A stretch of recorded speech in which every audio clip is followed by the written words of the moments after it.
I think everyone requires a break. Can I get a 10 minutes break and then we come back? Thank you.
Welcome back, members, and we are on agenda item 13, notice of motions, and I will start with Councillor Raymond Bell to move. Thank you, Mayor. I'd like to start by welcoming the deputation from Save the Moat here today. Elected members will You have, have a seconder? Thank you. elected members will have received an email from Save the Moat outlining the challenges they're faced with. In bringing this motion to council, I want to make it clear from the outset, I am not anti-one farm development. I'm bringing this motion because of what I've learned in my discussions with the Save the Moat group, whose local community faces a potential threat from a large-scale one-farm development. While initially focused on the immediate risk to their own community, Save the Moat, Save the Sparrows recognises that inappropriate one-farm development poses significant issues for wider regions. These concerns include visual and landscape impact, significant alteration of the scenic beauty and cultural heritage of areas like the Sparrows A, O, and B, health and well-being, poor consultation processes that have led to community distrust and discord, resulting in uncertainty, impacting mental health and quality of life, tourism impact, the deterrence of visitors due to compromised natural beauty, negatively affecting the local economy and tourism-related employment, environmental damage, the disruption of local ecosystems, mass amounts of peatlands being destroyed, and potential damage to water supplies and rivers. We in the north of Ireland are increasingly referred to as the dirty corner of Europe. We were ranked 12th in the world for biodiversity loss. That's reflecting how we got here and the repercussions for us all, not just the electorate who have entrusted us to show leadership, but also the repercussions for our own families, friends, neighbours, and the generations who are to follow. Let's reflect on the local communities here and movements like Save the Moat, Brockdale, Loughney, Maboy, and communities against mining, to name but a few. These groups are fighting to preserve their heritage and their communities against inappropriate developments like the unchecked proliferation of one farms, and are crying out to their local elected representatives for support.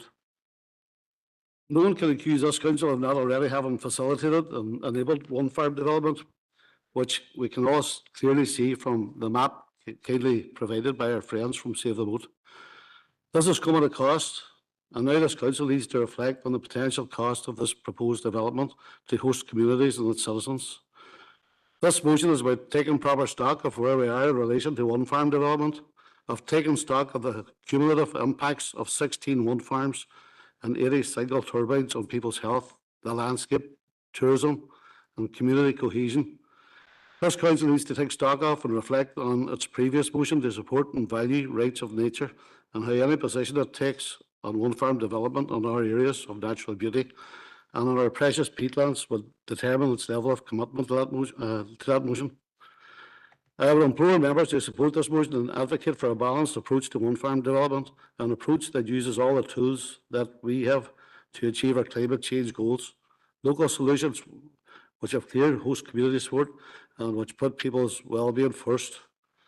I'd just like to mention a couple of letters of support that Save the Moat have received. James Orr from Friends of the Earth has voiced his support. The Ulster Federation of Rambling Clubs, who have several thousand members, just read a short statement from them. The Ulster Federation of Rambling Clubs supports action to reduce carbon emissions and would encourage renewable energy development where this has minimal impact on the environment and has not a detrimental impact on established walking and hiking paths. The Federation reserves the right to object to developments having an adverse impact on the quality of existing walking and hiking trails. This is clearly the case here, and we are happy to support the Save the Moat campaign. The proposed Mullaclaher one farm development, comprising 12 of the largest wind turbines in the country, poses a serious threat to one of our areas of natural beauty and the residents of that area. This motion is about prioritising human and environmental costs over the culture of profit, and we as elected representatives have a duty of care to those who elected us to be their voice. Thank you, Mayor. Thank you, Councillor Barr. Councillor Harkin.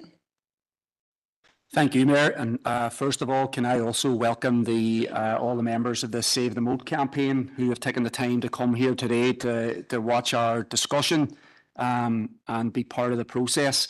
And I want to thank them for the opportunity to go and visit them and the presentation that they did and the discussion they had and the way in which they took time to show me the areas where they are very concerned about. This is a real campaign. I want to also just point out, Mayor, that they have done a presentation to the council. So this is not a new campaign. This has been an ongoing campaign, but it's certainly building up a head of steam right now. And I think it's a very good opportunity for us here at the council to discuss this and try to take some action. Like Councillor Barr, who's bringing forward the motion, I'm very much in favour of wind energy. I think it's a good thing. I think renewable energy is the way forward here in Ireland and right across the globe if we're going to address the very serious climate crisis that we have.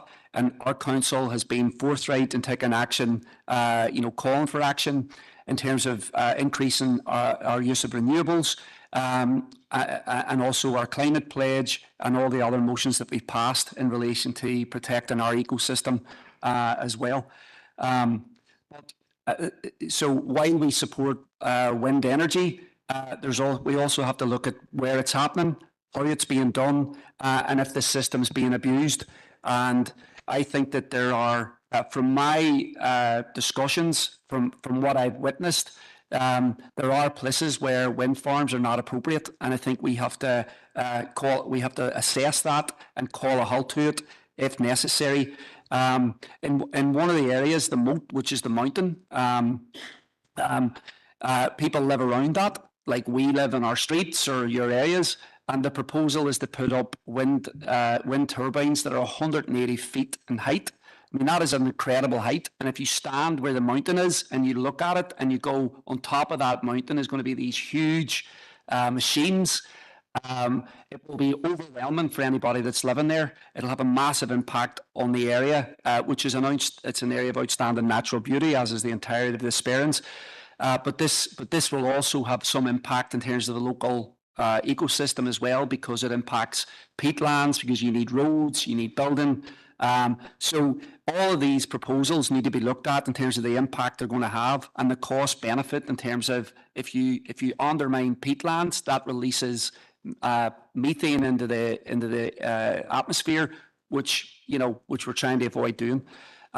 Unfortunately, look, there are organisations involved in this that I don't really think care about renewable energy. I think they care about making profits, and it's green capitalism. And just my final point is about, we've talked in the chamber, Mayor, about how communities have been pitted against each other because of what Dalradian is trying to do in the Sperrins. And unfortunately, it sounds like it's no different when it comes to some organisations that are trying to make profit out of wind energy and don't want to take on board the concerns of communities. Thank you.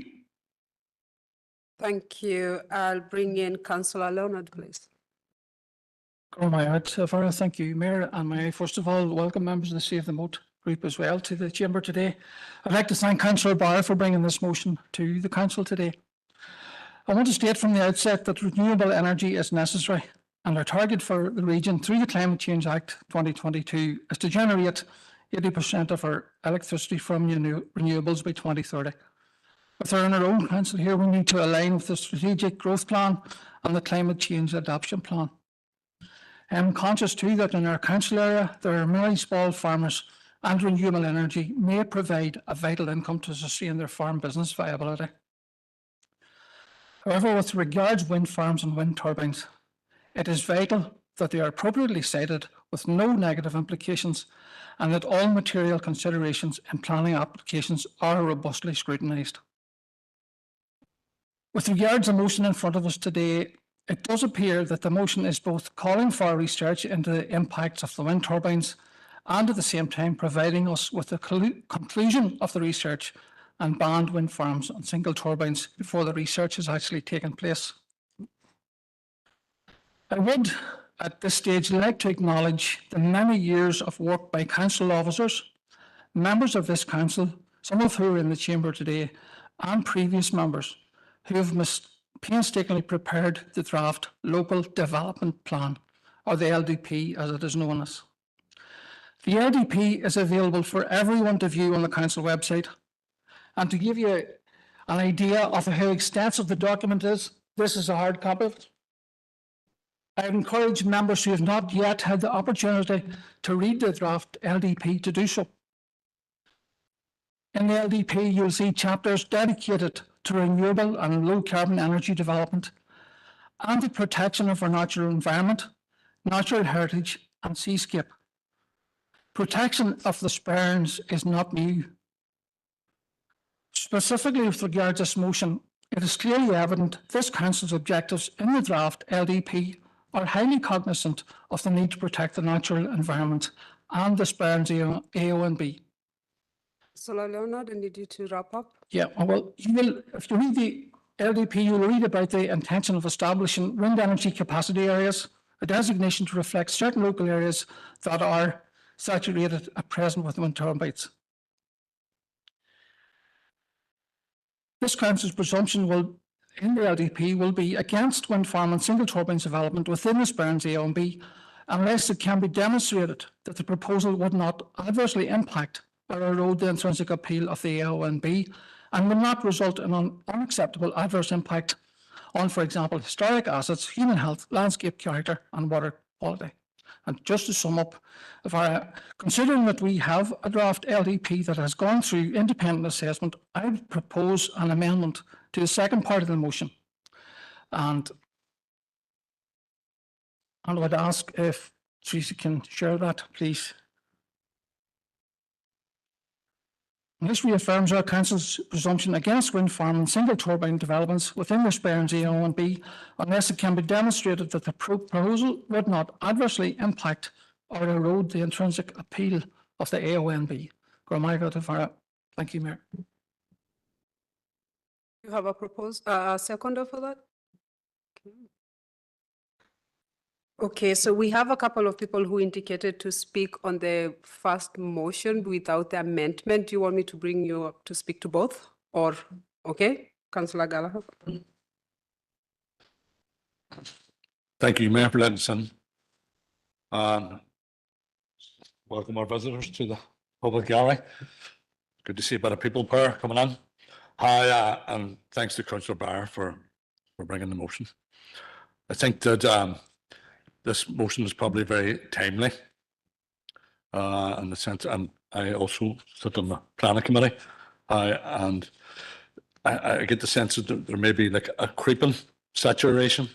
So I think it's very prudent that council, as a corporate body, undertakes this assessment, has a good look at it, and I think the importance of this assessment, going back to the amendment, is about consulting with real people that live in these areas. And sometimes when you see stuff and you hear, they're easily talked over nicely. When you look at flicker and you look at noise and you look at visual impact, that sort of doesn't come into consideration when you actually live in there. And particularly this area of the Sperrins, I think this area of the Sperrins is well carrying over and above its weight. And there's also how, well, there may be some benefits to wind farming. I'm not sure that the benefits come back to local people to live in this area. A lot of this electricity that's generated goes back across to the UK and then comes back to us at a much costlier price. So the benefits for local people may be limited. And I think that we do have opportunities for wind farming. Put them out to sea where they won't be seen, where they won't have a noise or they won't have a flicker effect on local people. So I'll await the outcome of the assessment, and I'm sure this chamber will discuss this further. This comes back. Thank you. Thank you. Councillor Alderman Guy, please. Thank you, Mayor, for letting me in. Just want to say that last week I visited Waterlope Farm. I was made to feel extremely welcome by Annie and Vinny, who are sitting in the gallery there today. Thank you very much. Had a great day up there. They run a social farm up there. It's a great setup. Great group of people work up there. And we were showing around the farm, and we enjoyed obviously all the fresh food that they grow up there in that area. On the day, it was very overcast, so we didn't really get to see how well that the sparrows looked. But since I've taken on the deputy mayor's role, I've been up there quite a lot, and it is really a remarkable area. Its landscape is completely stunning.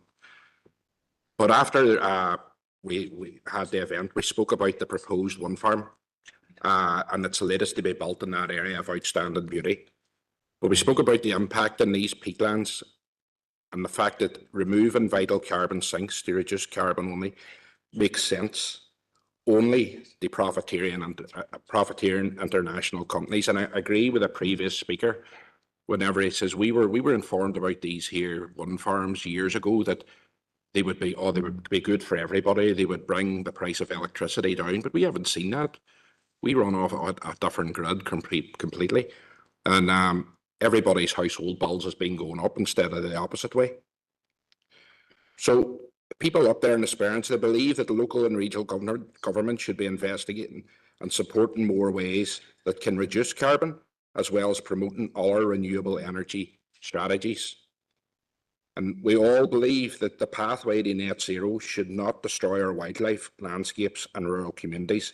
There are other ways, and these should be looked at. But as well as that, we were told that these were going to promote new jobs for local people and so on.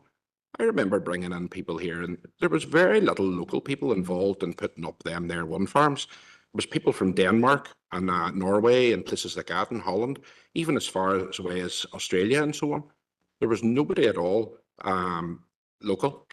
But there has to be other ways, not saying wind farms are a bad thing, but keep them offshore or something like that, not ruining areas of outstanding beauty that we've all come to love. Thanks, Mayor. Thank you very much, Alderman Guy. So move to Councillor Mooney, please. Thank you, Chair, and thank you to our guests today. Thank you for coming down and showing your support for this motion today. Councillor Mooney, could I please ask you? Yeah, sorry, probably Councillor Barr. I should be more cognizant of previous discussions. But essentially, I like to say this council last month showed its commitment to the people of Esperance, because one of our applications in the planning committee last month was for a replacement turbine, which this committee rejected the officer's recommendation. And there was, so obviously, a local person came down and objected. And I should say by saying that the planning committee members sat and listened, and obviously they took on board the view. So I would say that we are aware of your concerns, and we demonstrated that last month there, about 3 weeks ago. So, and obviously the map does show that there is a large proliferation of wind turbines. But the difficulty I think that the motion has, and I'll be truthful about it, is the last sentence is looking for an absolute ban or an absolute prohibition on wind turbines, which I think, although it's only a guess or a hunch, could be probably unlawful in a way, because I think there may be a regional policy that could counteract that our council couldn't get over. But that aside, it was outlined by Councillor Leonard, and I think it was actually very well outlined. And the fact is that for the last 6 or 7 years, this council, and whatever part of the Esperance AOMB we control or control over, are producing our local development plan. And that there, as outlined on Part E, there's a policy directly that directly speaks to this issue, and it's actually entitled RED1 or RED 1, Renewable and Low Carbon Energy Development and the General Criteria. And as outlined by Councillor Leonard, it does go in and it says that there is a presumption, as his amendment is shown, there is a presumption in favour of that type of development. But there's rebuttals that there's 6 factors that if objectors can demonstrate, i.e. public safety, human health, residential amenity, all the factors that Councillor Barr has raised in his motion. visual amenity, landscape, character, biodiversity, local natural resources, public access to the countryside, and flood risk. So all these Councillor Mooney, I parameters- would like you to wrap Few up, seconds, please. Chair, thank you. I think it's important that we outline a position. So all these parameters that Councillor Barr has put on this motion has been contained in this policy, because I believe that this chamber and previous chambers have taken on board these concerns and are aware of these concerns. And as Councillor Leonard has outlined rightly, this draft strategy is actually has come through the PAC or last year. It's sitting to be approved off by the Department of Infrastructure. It should be with this council soon. And I would say, and I recommend to yourselves, on behalf of our party, the SDLP, that this policy here is strong enough to assuage your concerns in relation to this. I think that the motion itself in relation to this policy conflicts with it, because you're looking for an absolute ban on the policy. I don't think that's sustainable. I don't think it would be probably held up if there was a challenge against it, but that could be demonstrated by lawyers in the room here. But I think the motion, and I think the amendment put forward by Councillor Leonard is reasonable, and our party will be supporting it. But I thank you for coming down today, and I hope I've outlined enough to assuage your concerns, that the policy, I think, is robust enough to assuage your concerns in this regard, Emily. But thank you for coming, and thank you to Councillor Barr for bringing the motion. Thank you, Chair. Thank you, Councillor Mooney. Alderman Carrigan. Thank you very much, Mayor, for allowing me in, and I do thank the members of Save the Moat who have attended here, and for Councillor Barr for bringing the motion. And as has been stated by others, we have no difficulty with the majority of the motion. Again, there's no problem in regards to the assessment and to be carried out. And I'm assuming there will be a paper brought back if this motion passes in regards to the cost and the lead and how that will be obtained and carried out. But it was the last sentence in regards to the absolute ban, and as was stated by Councillor Leonard, also it's asking effectively, it was almost asking for a report brought back, but an answer already included in it.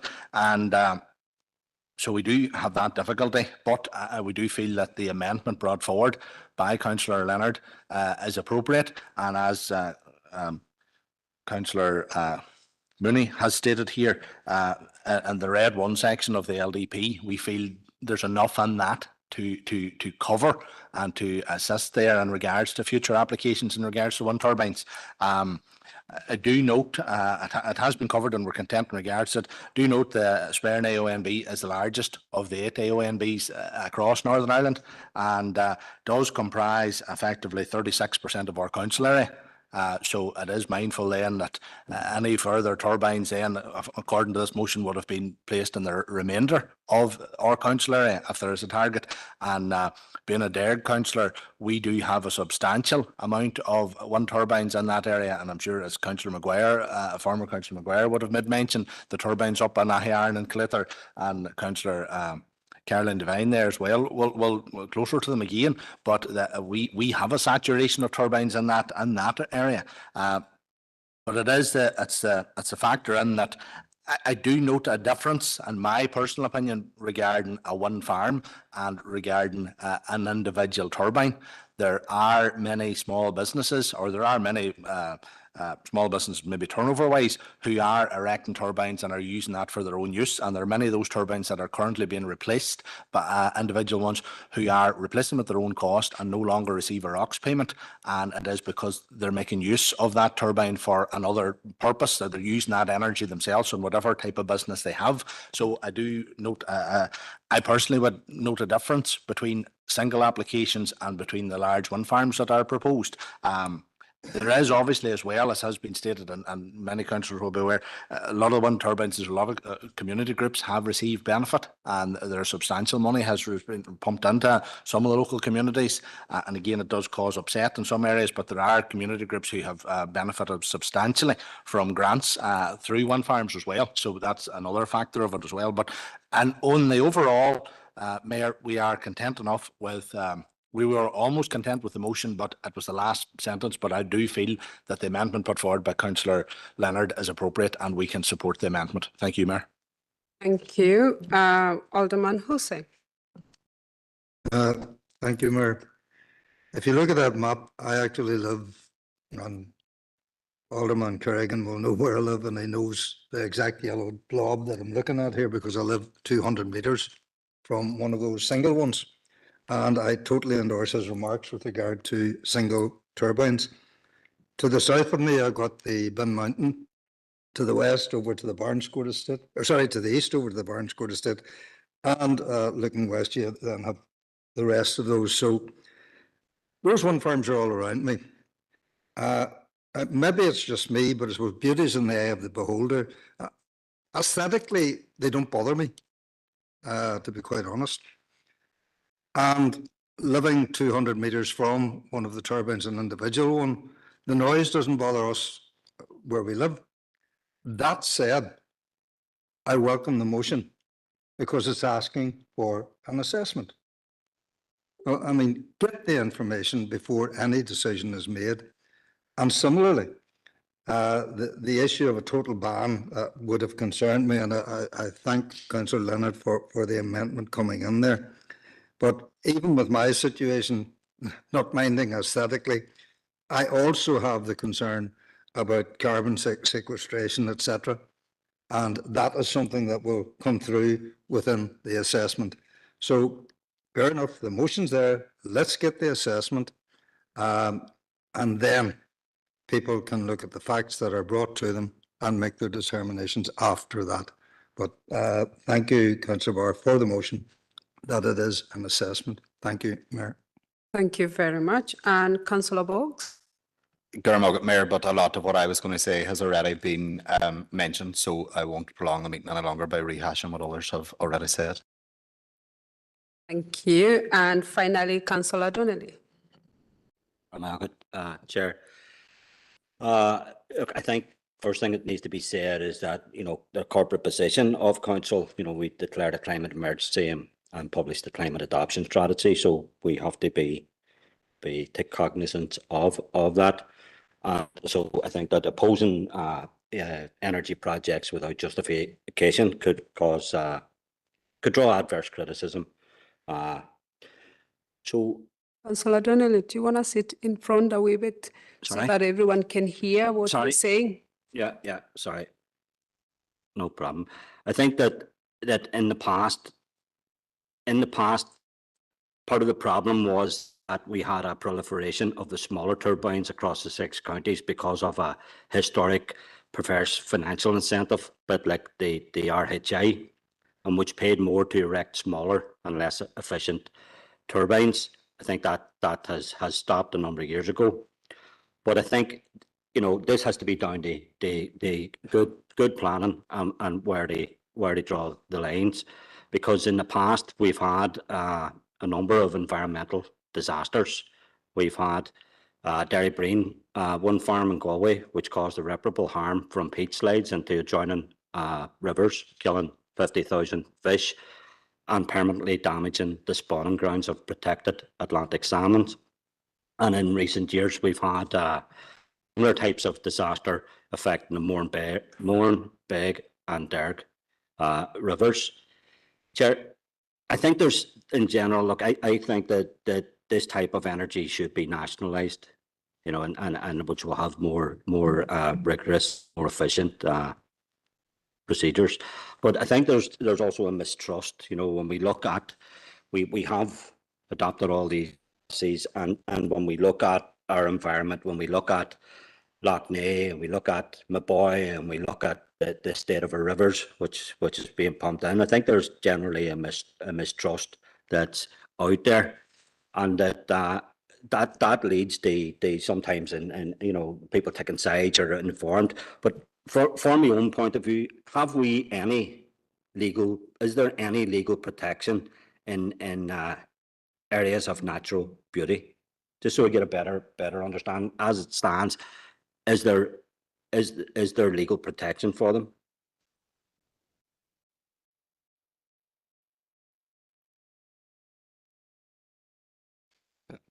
So, Mayor, through you, clearly any application for a wind farm that was to come forward to the Planning Committee of Council would, in advance of its presentation to the committee, have been subject to a number of statutory consultations, consideration under the environment. And habitats regulations and environmental impact assessments and so on carried out in respect of that. Thank you.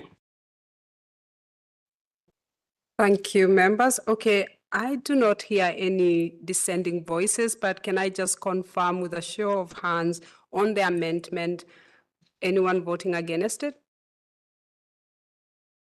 No, thank you very much. So that's unanimous. Now on the sub, yeah, no abstentions? Oh, 2 abstentions, okay. 4 abstentions. 4 abstentions, okay. The motion still passes. Okay, now on the substantial motion, anyone who would like to speak on it? Happy? Okay, confirmation on the vote again on, sorry? Oh, yeah. Oh, Raymond, would you sum up, please? Sorry.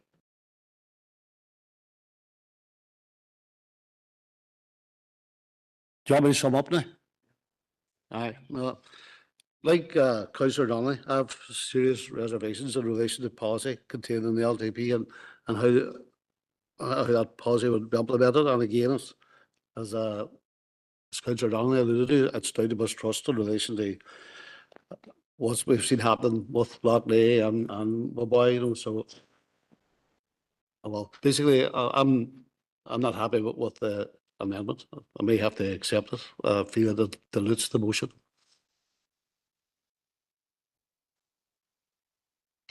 Thank you. Anyone else who would like to speak on it? Okay, we'll go for vote for the substantial motion. Anyone voting against it? Anyone abstaining? We have 1 abstention. Okay, everybody else is for the proposal. Thank you, members. Okay, moving on to the next motion. Councillor McDade to move. Thank you, Mayor. I'll take the motion as read. You and a seconder. Thank you very much. Okay, so this motion is calling on our council to work with local hospitality venues to ensure they have a QR code on their menus available at the door or upon entry, welcoming our residents who are blind or partially sighted. Many blind and partially sighted people have reduced opportunities to do things they would like to take part in. This includes general leisure pursuits and things like sports and fitness, civic and cultural engagement, and access to volunteering opportunities. There's an estimated 4,030 blind or partially sighted people living in Derry and Strabane, including 2,600 people living with mild sight loss, 920 with moderate sight loss, and 520 people living here with severe sight loss. By 2032, there's expected to be 5,040 people in Derry and Strabane living with sight loss, which is an estimated increase of 25% over the next decade. This initiative will make venues more accessible to our citizens with a visual impairment, including our ageing population, allowing them to independently visit more local and regional venues. This will result in a much more inclusive and accessible society and community for everyone. This council is already committed to working towards making the city and district a visually aware space through the provision of training, information and best practice guidelines to civic institutions and local businesses. QR codes are free to create and easy to adapt to reflect any changes to menus, accruing no printing costs. It's an extremely sustainable option and hugely beneficial for the environment, greatly reducing the amount of paper used in printing traditional menus. We can all recognise the expertise of RNIB and their vision for a world where blind and partially sighted people participate equally, and their goal is to break down the barriers for blind and partially sighted people. Angel Eyes ANI is a charity that supports children and young people with vision impairment and their families. Their mission is that through engagement with children and young people, their families and relevant stakeholders, they will help overcome barriers for children who are blind or partially sighted. Angel Eyes NI already have a fantastic working group, working hard to drive change in society to make the world they live in accessible to everyone. RNIB and Angel Eyes NI are willing and able to work with us as a council to ensure that this initiative is fully implemented in a meaningful way. Working with the experts will enable us to learn from those with lived experiences and identify any future projects. I urge all members of this council to work with and to encourage local hospitality venues to come on board with this and work with council officers to ensure they have a QR code available. All of our citizens and visitors to this city and district deserve to experience the amazing hospitality available, and this is a basic request that I hope that all members will get on board with. Thank you. Thank you, Councillor McDade. Alderman Middleton. Thank you, Mayor, for letting me in, and thank you to Councillor McDade for making this motion. As a party, we are supportive of the motion and the inclusivity that will be promoted to our partially sighted and blind community members. We recognise the lived experience and expertise of both the RNIB and Angel Eyes NI, and we very much welcome the consultation to come should the motion pass, which I definitely expect it to. The QR code was in place in many hospitality venues during the pandemic, affording inclusive ordering and often a very seamless ordering process. Feedback from young people associated with Angel Eyes NI and the RNIB has been abundantly clear that this is an initiative that is something that would make socialising much easier and create more inclusive, accessible and positive social opportunities for all.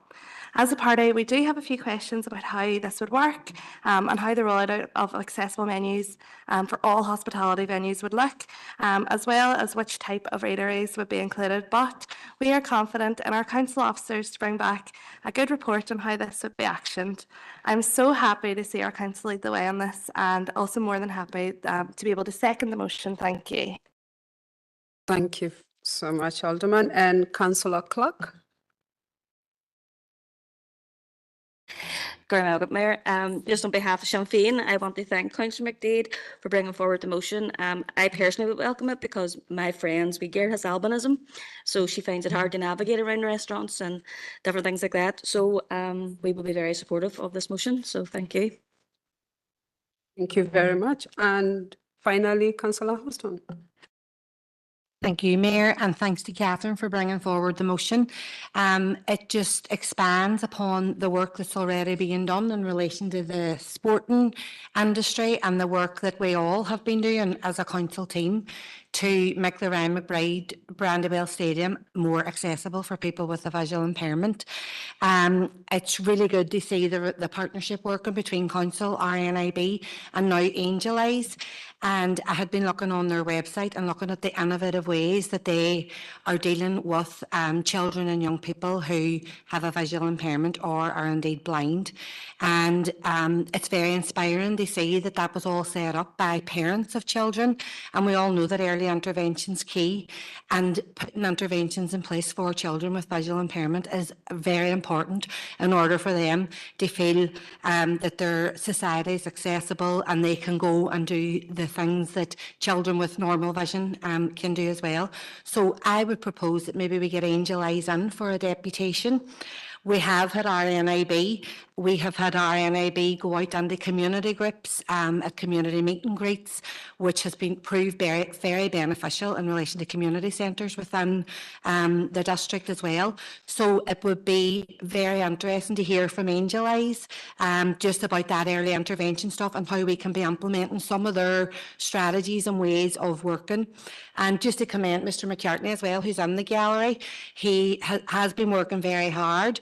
He's working across the parties in relation to getting his messaging out there. So it's to thank him as well for his hard work and bringing us all together as a council team to make our society more accessible. So thank you very much. Thank you, and I'm happy to second that. Alderman Hussain. Very briefly, welcome the motion from Councillor McDade. And I think if members remember our last meeting, this marries in very well with the communication board idea. And perhaps it's something that officers who are taking that forward could bring along with the communication board idea for our play facilities, etc. Thank you, Mayor. Thank you. And finally, Councillor Donnelly. I'm Chair. Councillor Hutton has just robbed me of everything I was going to say, but look, not robbed in the sense of no. Look, Rory's here too, and Rory organised the tour which led the aldermen and councillors getting a sort of just a short sort of idea of the amount of barriers that people who were blind or partially sighted or who had visual impairments and what they have to endure on a daily basis, and you wouldn't have a clue had we not I wouldn't have had a clue had I not engaged in that there. So I'd like to thank him for his activism, and I agree with Councillor Hutton if about the Angel Eyes, and if that needs a seconder, then I'm happy to second that. And I'd like to thank Councillor McDade for bringing the motion here today. Thank you. Thank you. And Councillor McDade, bring you to sum up. Oh, sorry, Councillor Harkin. Thank you, Mayor, and thank you to Councillor McDade for bringing in this motion. And I want to welcome Rory from the RNIB here today as well, who's a great campaigner and advocate. And look, we as a council want to do everything we can to be inclusive, to remove barriers to people. And I think that this motion is a very practical way of removing barriers for people. There's more than 4,000 people who are blind and visually impaired across the district who could be enjoying themselves in local cafes and restaurants, spending money, but they can't if they don't have the support. And I think that something small like this can actually make a big difference. And again, as others have said, it's important to acknowledge that this campaign is being co-led by children from the Angel Eyes group, and they want equality, and they want to be able to have the same experience as other people when they're going out to restaurants and going out to food. As a visually aware city, we should be doing everything we can, everything in our power to support people who are blind and to support the visually impaired in our community. So we fully back the motion. Thank you, Councillor McDade. Simon. Thank you, Mayor, and thank you to everybody. I was very silly there. I didn't welcome Rory McCartney, so sorry about that. I should have done that at the start. I didn't have any doubt that this would have passed unanimously anyway. And just to pick up on a few things, Alderman Middleton had mentioned about the types of readery that would be involved. That's why I included RNIB and Angel Eyes NI in the motion, because I think it needs to be service user led and meaningful. So it needs to be what works for everybody. There's no point in someone who's not visually impaired making the decisions. It needs to be led by the people, the experts. Councillor Hutton, I actually was going to include in my speaking points about the Ryan McBride Stadium, because I think it's important that we've agreed as a council to become a visually aware space, but it takes all these small steps to make it work. So if we're all working, and even if it is in different areas, eventually then the whole area will become visually aware. And I think it's good to do it this way. And there's other motions that have come through to make this whatever type of district, whether it's apartheid-free, visually aware, we can be bringing different motions to kind of bring it all together to make these small practical steps will collectively make it actually work. So it's good, I think, to be working together on it. What else did I write down now? I suppose that was all I really want to say. Thank you to everybody. I think it's important, obviously, everyone has mentioned the Angel Eyes NI and how innovative they are as a group, and it'd be brilliant to have them on as a deputation, and maybe actually the Mayor could invite them in for a wee civic reception as well, just to congratulate these young people on being so forward thinking and just see what their future plans are as well. Thank you. Thank you. I'll be delighted to do that. I do not hear any dissenting voices on this one. So can I just take that it is unanimous unless you're voting against or abstention? Put your hands up. Okay. Abstain. Councillor Gallagher, we had a chat about this before. Oh, okay, members, the next agenda item is open for business unless there's anybody wants to raise any issue. Okay, that concludes our July meeting. Thank you very much for another fantastic meeting. Enjoy your holidays and we'll see you back in September. Thank you very much. Right.